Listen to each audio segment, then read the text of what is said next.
Feuilleton. Madame la ministre responsable de la solidarité sociale et de l'action communautaire propose l'adoption du principe du projet de loi numéro 71, loi visant à améliorer l'accompagnement des personnes et à simplifier le régime d'assistance sociale. Alors, je suis maintenant prêt à reconnaître la première intervenante ou intervenant, et ce sera évidemment Madame la ministre responsable de l'action communautaire et de la solidarité sociale.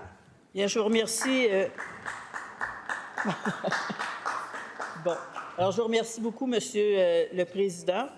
Alors, en effet, j'ai l'immense plaisir de proposer l'adoption du principe du projet de loi 71, qui est la loi visant à améliorer l'accompagnement des personnes et à simplifier le régime d'assistance sociale. C'est une modernisation qui est attendue. J'ai pu le constater lorsque je suis allée à la rencontre des organismes, des agents de bureaux de Service Québec, à la rencontre des nombreux prestataires à travers, évidemment, toutes nos régions l'année dernière. Je rappelle que le régime lui-même n'a pas été revu dans le cadre d'un tel exercice législatif depuis 20 ans et que le projet de loi vise à l'actualiser en vue de répondre aux besoins d'aujourd'hui.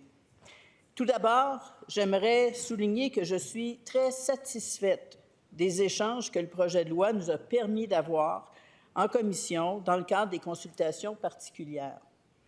L'assistance sociale et le soutien qu'elle vient offrir à de nombreuses personnes de notre société, la façon dont le régime fonctionne, tout ça constitue des sujets qui visiblement nous tiennent tous et toutes à cœur.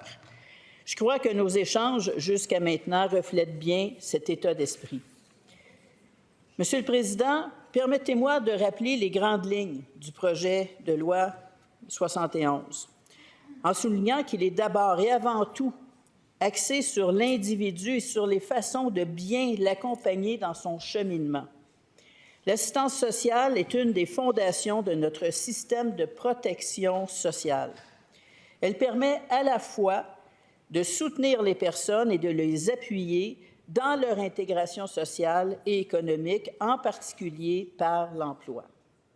L'emploi constitue toujours la meilleure façon de se sortir de la pauvreté et d'améliorer sa situation économique. C'est dans cette perspective, Monsieur le Président, que le projet de loi propose d'offrir un accompagnement personnalisé pour aider les prestataires qui le requièrent à stabiliser les différentes sphères de leur vie. Il prévoit l'ajout d'un nouveau volet au programme d'aide et d'accompagnement social pour accroître les expériences de travail dans les milieux moins formalisés, ce qui offre un pas de plus vers l'intégration et la participation sociale. Le projet de loi propose également de moderniser la notion de contrainte pour la centrer sur l'individu et ses conditions de santé plutôt que sur l'aptitude à l'emploi au sens strict. Il ouvre également l'évaluation des contraintes à un plus grand nombre de professionnels de la santé et des services sociaux. Cette refonte de la question des contraintes comporte plusieurs aspects qui pourraient permettre à plusieurs prestataires d'accéder à des mesures d'employabilité ou à des allocations de soutien. Ces changements seraient effectués sur le plan législatif, mais aussi sur le plan réglementaire, une fois que le projet de loi sera adopté. Dans ce contexte, certaines allocations pour contrainte seraient remplacées par des ajustements aux prestations ou par des prestations spéciales de niveau financier équivalent, notamment le fait d'avoir un enfant handicapé à charge, d'être un proche aidant ou être dans un hébergement pour victimes de violences, notamment les femmes qui sont victimes de violences conjugales, Monsieur le Président. De plus, la contrainte liée à la grossesse deviendrait une contrainte de santé et sa durée serait augmentée de 5 à 18 semaines suivant la naissance de l'enfant. Cela dans le but de favoriser l'intégration au marché du travail. Le projet de loi numéro 71 propose aussi d'étendre l'accès au programme Objectif Emploi. Toutes les personnes qui reviennent à l'aide pourront bénéficier du soutien financier accru et de l'accompagnement personnalisé associé à ce programme. Le programme fait ses preuves, Monsieur le Président, et le projet de loi vise également à encourager les prestataires à retourner aux études, en particulier pour terminer les études secondaires et obtenir le diplôme d'études secondaires. Cela en offrant un soutien financier supplémentaire pour suivre une formation et une prime au moment de la diplomation. Le projet de loi propose aussi d'intervenir sur certains obstacles qui compliquent la mise en mouvement des prestataires, avec comme perspective de rendre le régime plus humain.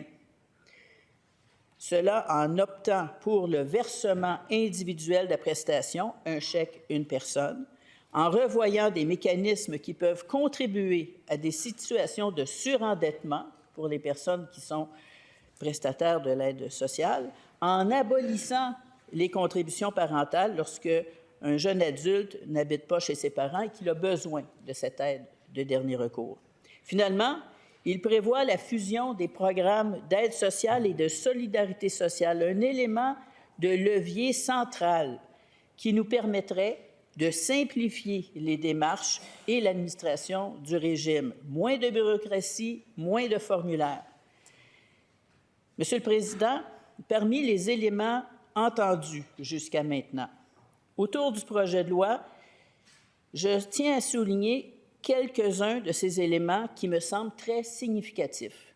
D'abord, je crois que l'accent qui est mis sur l'accompagnement des personnes, notamment avec des plans d'intervention individualisés, est vu comme un élément positif pour rendre le régime plus humain.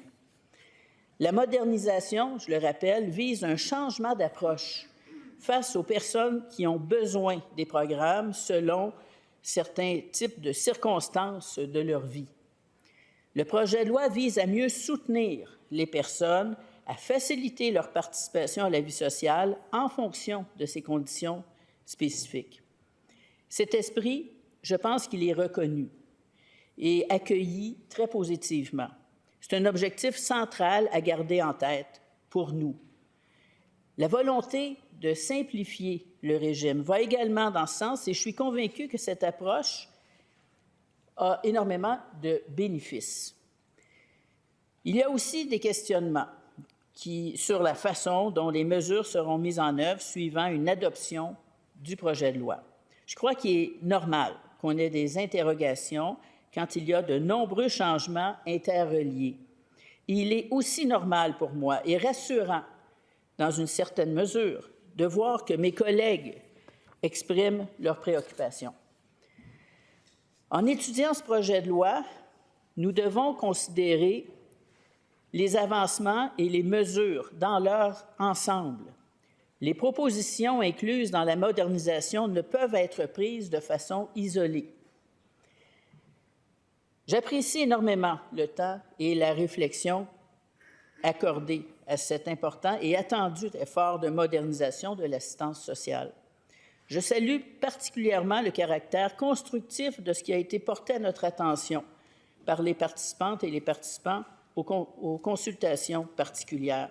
J'ai senti que tout le monde avait comme objectif d'améliorer la situation des personnes qui se retrouvent à l'assistance sociale. Et c'est pourquoi, Monsieur le Président, compte tenu de cette intention commune d'améliorer la situation des personnes prestataires à l'assistance sociale, j'invite les membres de cette Assemblée à adopter le principe de loi numéro 71. Merci, Monsieur le Président.